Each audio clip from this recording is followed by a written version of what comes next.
안녕하세요. 7살 난 딸 하나를 키우고 있는 30대 워킹맘입니다. 남편하고는 얼마 전 완전히 남남이 되었고요. 솔직히 좋은 이야기도 아니다 보니 어디서부터 어떻게 시작해야 하나 감이 잘 안 오긴 하는데 그래도 한번 그간 살아온 날도 돌아볼 겸 제 이야기 좀 해보겠습니다. 두서가 없더라도 들어주세요. 남편하고 헤어지기 전까진 같이 식당을 했지만 처음 만난 건 회사에서였어요. 원래는 서로 다른 부서에서 근무하다가 남편이 저희 부서로 오면서 가까워졌네요. 그렇다고 특별한 계기가 있었던 건 아니고 지금 생각해보면 매일같이 부딪히다 보니 정이 들었던 것 같아요. 그리고 남편이 언젠가부터 저한테 적극적으로 다가오면서 저도 그런 남편을 밀어내지 않았고 하긴 이런 이야기가 지금에서야 뭐가 중요하겠어요. 아무튼 그렇게 연애를 시작하고 1년 만에 결혼 이야기까지 오가기 시작했습니다. 양가 부모님 모두 어차피 결혼할 거면 뭐하러 시간 끄냐 하셔서 서두른 감도 없잖아 있었죠. 그래서 지금도 저희 친정 부모님이 그 부분에 있어서는 저한테 참으로 미안하다 하세요. 생각해보면 여자 나이 31가 그렇게 많은 것도 아니었는데 괜히 당신들이 설레발을 쳐서는 제가 이렇게 이혼녀 딱지를 달게 된 건 아닌지 모르겠다 하시면서 말이죠. 하지만 이 부분에 있어서는 저는 저희 친정 부모님한테 정말 요만큼의 원망도 없습니다. 저도 그때는 제가 이혼녀 딱지를 달게 될 거라곤 상상도 못했는걸요. 어쨌든 연애하는 동안 사소한 다툼 한번 해본 적이 없었으니 결혼을 한다면 남편과 하는 게 당연하다고 생각하기도 했었고요. 결혼할 때 시댁에서 3천 해주셨고 친정에서는 1억 좀 넘게 해주셨어요. 어쩌다 이렇게 차이가 많이 나게 되었냐 하면 이야기가 복잡해지는데 빨리 결혼하라며 서둘렀던 시부모님은 처음에만 하더라도 집을 해주니 뭐를 해주니 하시며 말씀이 참 많으셨습니다. 그리고 그쪽에서 그러고 나오니 저희 친정에서도 어느 정도는 해서 보내야겠다 생각하셨고 그래서 1억 정도를 예산으로 잡으셨던 거죠. 하지만 빈수레가 요란하다더니 막상 본격적으로 신혼집을 알아보고 그러니까 자꾸만 어머님의 말씀이 달라졌습니다. 처음엔 역세권까지는 아니더라도 번듯한 아파트 한 채는 사주겠다고 하셨다가 급하게 구할 필요가 있냐 하시면서 일단은 전세로 살면서 좋은 매물이 있는지 보라고 하시더니 나중에는 전세보단 속편하게 월세가 낫겠다 하시고 그러다 나중에는 3천만 원을 해줄 테니 이걸로 일단 월세 보증금을 하랍니다. 돈이 없는 게 아니라 여기저기 묶여 있어서 현금화할 형편이 안 된다 어쩐다 하시면서 말이죠. 그리고 물론 시부모님 재산인 만큼 제가 이러쿵저러쿵 할 것은 못 되었지만 그래도 기대와 실망이 반복되니 나중엔 그냥 시부모님 입에서 집 얘기가 나오는 그 자체가 짜증이 나더라고요. 뿐만 아니라 그럴 때마다 이번엔 어떻게 친정부모님께 상황을 알려야 하나 싶은 게 그래서 아닌 게 아니라 파혼 이야기가 나오기까지 했었습니다. 그런데 그때 저희 남편이 저희 친정부모님을 찾아와 무릎 꿇고 아주 맹세를 하더라고요. 자기도 이번에 자기 부모님이 이런 분들인지 처음 알았다 하면서 앞으로 사는 동안엔 절대로 이런 일은 없을 거다. 자기를 믿고 저를 보내달라. 남부럽지 않게 살게 해줄 거다. 그리고 저희 친정아버지 말씀이 그 당시에는 그래도 저희 남편 눈에서 불타오르는 열정과 진심 그런 걸 보셨답니다. 물론 지금은 당신이 뭐에 홀렸던 것 같다 하시지만요. 그래도 결국 우여곡절 끝에 저희는 결혼을 하게 되었고 그렇게 시댁에서는 삼촌 친정에서 1억을 지원받았습니다. 그래도 저희 시부모님 특히나 어머님 어찌나 의기양양하시던지 계속 하시는 말씀이 없어서 안 해주는 게 아니라 상황이 안 따라주는 거라면서 말이죠. 그런데 그때는 저도 기대할 게 아예 없었기에 네 하고 그냥 한 귀로 듣고 한 귀로 흘렸어요.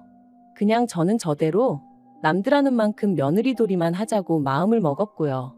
그러다 제가 결혼한 지 3년 만에 어머님한테 아주 질려버리게 된 일이 있었으니 그건 바로 저희 친정아버지가 저에게 출산 선물로 차를 사주셨을 때였습니다. 친정아버지께서 애가 태어나면 어쨌든 집에 큰 차 한 대는 있어야 한다 하시면서 차를 한 대 사주겠다 하셨거든요. 그리고 저는 처음엔 정말 극구사양했습니다. 이미 저나 남편이나 각자 끌고 다니던 차가 있기도 했고 차를 사더라도 저희 능력으로 사야지 친정 부모님한테 손을 벌릴 수는 없다고 생각했죠. 하지만 친정 부모님께선 마침 가게 일도 술술 잘 풀리고 있는 만큼 이 정도는 해줄 수 있다 하시며 거절하지 말라셨습니다. 이런 것도 능력될 때 해주는 거지. 나중엔 저희가 사달라고 해도 못 사줄지 모른다 하시면서 말해요. 그래서 결국 저는 못 이긴 척 감사한 마음으로 받겠다 했는데 옆에 있던 남편이 어찌나 좋아하던지.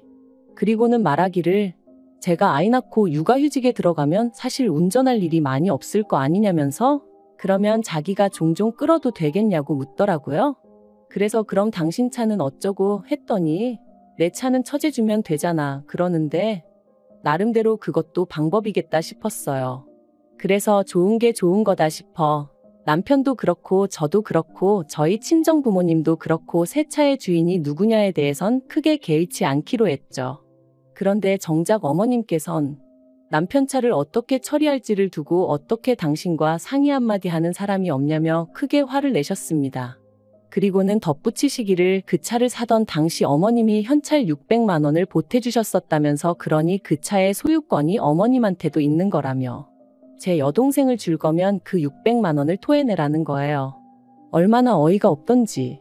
그래서 남편한테 어머님이 그렇게 말씀하시니 당신은 그냥 계속해서 당신 차 끌고 다니라 했습니다. 친정아버지가 사주시는 새 차는 그냥 내가 끌고 내가 타던 차를 여동생에게 주는 게 맞는 것 같다면서 말이죠. 그랬더니 남편이 그냥 어머님한테 600만 원 드리고 원래 하기로 한 대로 하면 안 되냐대요. 그래서 그건 내가 납득이 안 돼서 싫다 했습니다. 당신 총각 때 보태주신 돈을 그것도 빌려주신 것도 아니고 그냥 주신 거라면서 이제 와서 왜 그러시는 건지 이해가 안 된다고. 그러니 못 드리고 드리기 싫다 했죠. 그랬더니 남편이 그러지 말고 용돈 드린다 생각하면 안 되겠냐는데 거기서 짜증이 팍 나더라고요. 솔직히 이렇게까지 비교는 안 하려고 했지만 남들은 며느리가 임신했다고 용돈 주고 애 낳을 때 되면 산후조리 비용도 대주고 그런다던데 저희 시부모님은 그런 거 제 앞에서 입도 뻥끗 안 하셨어요. 그래도 뭐 사람마다 사정이 다른 거니까 그러려니 했지 서운한 기색 단 한 번도 내비친 적이 없었거든요. 그런데 이제 뭐 돈까지 내놓으라 하니 제가 기분이 어땠겠어요? 그래서 남편더러 그런 뻔뻔한 소리는 좀 하지 말라고 했습니다. 임신 내내 좋은 것만 보고 좋은 것만 들으려고 노력했는데 막판에 어머님이나 당신 때문에 스트레스 받기 싫으니까 조심 좀 하라면서 말이죠. 그랬더니 남편도 더는 말은 안 했지만 생각할수록 어머님 심보가 어찌나 얄밉고 괘씸하던지 정말 그나마 그래도 남편을 세상에 있게 해주신 분이니 잘해드려야지 했던 마음이 아주 산산조각이 나는 기분이었네요. 그리고 한편 지금으로부터 3년 전 저는 고민 끝에 퇴사를 했습니다. 쉬운 결정은 아니었지만 코로나로 인해 친정 부모님의 가게가 휘청이기 시작했고 회사는 회사대로 인력 감축이다 뭐다 말이 나오기 시작했는데 저랑 남편은 사내부부다 보니 이래저래 불안한 말들이 들려오더라고요. 참고로 회사가 규모가 크지 않다 보니 듣고 싶지 않아도 들려오는 이야기들이 많았죠. 아무튼 그래서 고민 끝에 제가 회사를 나왔습니다. 그리고는 그간 친정부모님이 운영하시던 가게를 어떻게 하면 보다 효과적으로 운영해 나갈 수 있을지 고민하면서 친정어머니랑 같이 신메뉴를 개발하고 정말이지 눈코 뜰 새 없이 바쁜 나날들을 보냈던 것 같아요. 그리고 다행히 정말 고생 끝에 낙이 온다더니 코로나가 잠잠해지기 시작한 무렵부터 조금씩 가게의 분위기가 달라지는 게 느껴졌습니다. 소위 흐름을 타는 게 느껴졌달까요? 젊은 사람들 사이에서 맛집으로 꼭 한번 가봐야 하는 집으로 입소문이 나기 시작하면서 언젠가부턴 가게가 문을 열기도 전에 사람들이 와서 줄을 서기 시작하대요. 그리고 얼마 지나지 않아서 여러 업체들로부터 프랜차이즈로 한번 키워보지 않겠냐는 연락까지 오기 시작했고요. 그리고 가게 상황이 이렇자 하루는 남편이 제 눈치를 살살 보더니 자기도 회사를 관두고 저희 가게 일을 도우면 어떻겠냐 물어왔습니다. 솔직히 처음엔 당황스럽기도 하고 남편의 그런 제안이 탐탁치 않았던 게 사실이에요. 가게가 언제까지 잘 될지 모르겠는 상황에 저는 남편이라도 비교적 안정적으로 직장 생활을 이어나갔으면 했으니까요. 하지만 남편은 저더러 저도 직장 생활을 해봤으니 자기 기분을 알 거 아니냐며 언제까지 남 밑에서 일만 해야 하냐고 자기도 뭐 주체적으로 일을 하고 싶다나요? 그래서 남편에게 착각하지 말라고 식당 일에 합류하더라도 당신은 여전히 우리 부모님 밑에서 일을 해야 하는 거다. 회사나 별반 다르게 없을 거다 했죠. 그랬더니 그런 말 굳이 안 해도 무슨 소린지 이해한다면서 하지만 회사 상사랑 장인 장모님이랑 같냐 그러는데. 솔직히 어쨌든 돈 벌러 왔을 땐 같다면 같은 거지 또 다를 건 뭔가 싶대요. 하지만 그때는 남편에게 그렇게까지 냉정하게 말은 못했어요. 그냥 일단 알겠다, 부모님께 여쭤보겠다고만 했죠. 그리고 친정부모님께선 그렇지 않아도 가게가 좀 더 자리를 잡으면 아예 저를 믿고 맡겨보려 하셨다며 남편이 옆에 있으면 얼마나 의지가 되고 도움이 되겠냐고 그렇게 하게 하라시는 거예요. 그래서 조금 찝찝한 마음이 없잖아 있었지만 결국 남편이 회사를 관두고 식당 일에 합류하는 데 있어 동의를 해주고 말았습니다. 그런데 문제는 남편이 가게 일을 시작한 이후부터였어요. 친정부모님은 이제 쉬엄쉬엄 일을 하고 싶다 하시며 가게에 나와 계시는 일수를 줄이겠다 하셨거든요. 그리고 저도 그 부분에 있어서는 아쉬울 것도 서운할 것도 전혀 없었죠. 오히려 잘 됐다고, 잘 생각하셨다고 했으니까요. 그리고 친정부모님은 한 가지 조건을 더 거셨는데 가게 메뉴의 기본이라고 할 수 있는 양념장, 저희는 비법 소스라고 불렀는데 아무튼 그건 어떻게 만드는지 절대로 못 알려주신다고, 그러니 필요하면 저희더러 사다 쓰라고 하셨죠. 남편이 합류하고 3달쯤 흘렀을 때부터는 친정부모님은 일주일에 한두 번 정도만 가게에 얼굴을 비추셨고 비법 소스를 만들어주시는 대신 달에 150만 원을 받아가셨어요. 그리고 이 안에는 재료비에 친정부모님의 수고가 들어가 있었으니 저는 결코 그 돈이 많다고 생각하지 않았습니다. 실제로 저희가 그 소스 덕분에 버는 수입은 저희 두 사람이 직장을 다닐 때보다 많을 땐 2배 가까이 되었으니 시쳇말로 남는 장사면 남는 장사였지 결코 손해는 아니었죠. 그런데 이 사실을 알게 되신 어머님께선 가족끼리 뭘 그런 걸로 돈을 받아가냐며 저희 친정부모님을 마치 치사하고 쪼잔하신 분들로 몰아가시대요. 그뿐만이 아니었습니다. 저랑 저희 부모님 때문에 졸지에 당신 아들이 부엌대기가 되었다며 마음에 안 들어 죽겠다고 어디 가서 말도 못한다 하시면서 말이에요. 그리고 이런 말씀을 하시는 와중에도 저희한테 이거 해달라 저거 해달라 요구하시는 건 또 어찌나 많으셨는지. 솔직히 저희 친정부모님의 비법 소스 덕분에 돈을 벌었으니까 그 돈으로 어머님이 좋아하시는 이것도 해드리고 저것도 해드릴 수 있었던 건데 그런 건 또 전혀 생각을 안 하시는 눈치였어요. 지금 생각나는 대로 하나둘 하소연을 하다 보니 좀 두서가 없긴 한데 따지면 따질수록 저희 어머님은 정말이지 당신 입장밖에 모르시는, 그 와중에 주제 파악은 안 되시는 분이셨네요. 그래서 결국 올해 초 남편에게 수익 구조를 다시 정하자고 말을 꺼냈습니다. 남편은 월급제로, 그리고 친정부모님께는 비법 소스를 만들어주시는 거 외에 제가 그 비법 소스에 대한 사용료를 드리겠다 했죠. 간단하게 용돈을 더 드리겠다 하지 않았던 건 그럼 보나마나 시부모님 특히나 어머님께서 가만히 계실 리가 없었기 때문이고요. 그랬더니 남편이 자기가 왜 월급제냐며 화들짝 놀라더군요. 그래서 솔직히 당신이 나와서 하는 게 뭐가 있냐고, 주방에서 일을 하기라냐, 그렇다고 요리를 할 줄 아냐, 와서 내내 카운터만 지키고 있고 어쩌다 손님 테이블 치우는 거 거드는 정도만 하지 않냐, 그런데 왜 당신하고 나하고 수익을 반반 나눠야 되냐고, 그건 말이 안 되는 것 같다고요. 그리고 걸핏하면 우리 부모님한테 돈 드리는 거 가지고 어머님이 감나라 배나라 하시는데 솔직히 듣기 무척 거북하고 짜증난다 했습니다. 그러니까 앞으로 어머님한테 드리는 용돈도 당신이 당신 월급에서 알아서 챙겨드리라고도 했죠. 그랬더니 이제 정말 난리가 났습니다.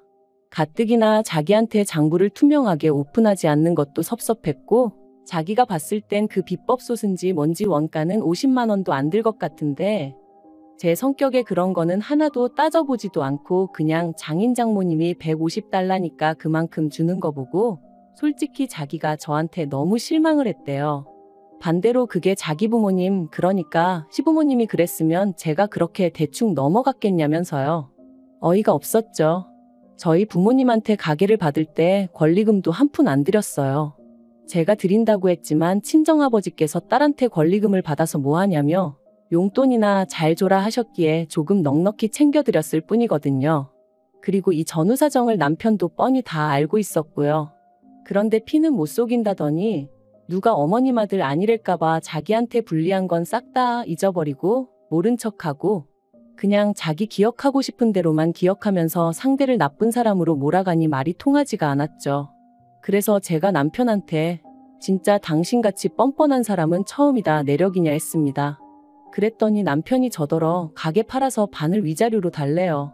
자기도 이런 대접받으면서는 못 살겠다나요? 하지만 그게 말이 되냐고요. 더 웃긴 건 자기도 어디 가서 뭘 좀 알아보고 왔는지 그렇게 대판 싸우고 며칠 뒤 그냥 협의 이혼하자더군요. 그래서 이혼했어요. 양육비는 안 받는 대신 남편이 못 만나가는 조건으로요. 그런데 어이없게도 이혼한 지 2달도 안 돼서 남편이 아주 깜찍한 짓을 저질렀습니다. 바로 저희 가게에서 신호등 하나만 건너면 되는 곳에 식당을 차렸거든요. 메뉴도 거의 똑같게 해서 말해요. 황당하고 어이없어 찾아가니 남편하고 어머님 둘이서 장사하고 있던데 손님은커녕 개미새끼 한 마리 없는 게 보기 딱해서 하마터면 제가 한 그릇 팔아줄 뻔했네요. 하지만 진짜 어처구니가 없었던 건 그 이후로 얼마나 지났을까? 모르는 번호로 연락이 와서 별 생각 없이 받았더니 남편이었는데 한참을 뜸을 들이다 기껏 한다는 소리가 그 비법 소스 좀 자기한테 팔아달랍니다. 장사가 너무 안 돼서 죽겠다며 옛날 정을 생각해서라도 좀 팔아달래요. 듣는데 미쳤나 싶었죠. 옛날 정은 무슨. 너도 니네 엄마랑 머리 맞대고 죽기 살기로 연구를 해보라고 했습니다. 그리고 네가 망하든 말든 나는 관심 하나도 없으니까 괜히 나한테 전화해서 앓는 소리도 하지 말라고 했어요. 그런 거 한번 듣고 나면 힘 빠지고 괜히 하루 종일 재수 없다고요. 그러니까 저더러 지독한 여편내라길래 칭찬 고맙다 하고 전화 끊어버렸습니다. 그 나이 먹도록 아직도 세상사가 자기 뜻대로 풀리는 게 아니라는 걸 모르는 건지 한심할 뿐이에요.